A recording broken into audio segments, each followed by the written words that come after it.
یہ وقت تھا ابو بکر کھڑے ہوئے ہیں، آہنی عزم والا شخص، بہت منحنی سے انسان، کمزور سے انسان، رقیق القلب انسان، لیکن عزم کوہ ہمالا والا تھا اندر، جنگیں کی ہیں۔ عمر جیسا شخص بھی کہہ رہا ہے رضی اللہ تعالی عنہ کہ دیکھیے مصلحت دیکھیے، آپ نے جیش اسامہ کو روانہ کر دیا ہے، ٹھیک ہے، حضور نے تیار کیا تھا، آپ نے کہا میں کیسے روکوں؟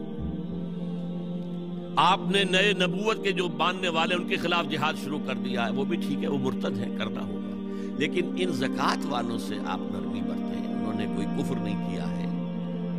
نماز کا انکار نہیں کیا، زکوٰۃ کا بھی انکار نہیں کیا ہے، وہ کہتے ہیں تمہیں نہیں دیں گے،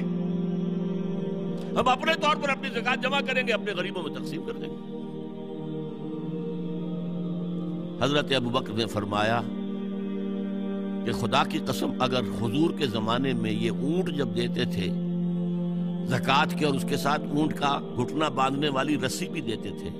اور آپ کہیں کہ اونٹ لے جاؤ رسی نہیں دیں گے، تب بھی میں جنگ کروں۔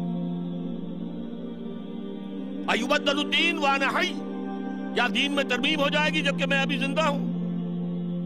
اور اگر کوئی میرے ساتھ نہیں جائے گا تو میں اکیلا جاؤں۔ بہرحال یہ جو پہلی کاؤنٹر ریولوشنری موومنٹ تھی، اسے حضرت ابو بکر کی فضیلت،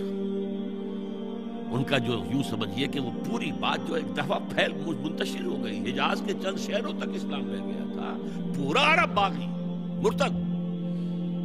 کنسولیڈیٹ کر کے حضرت عمر کے حوالے کر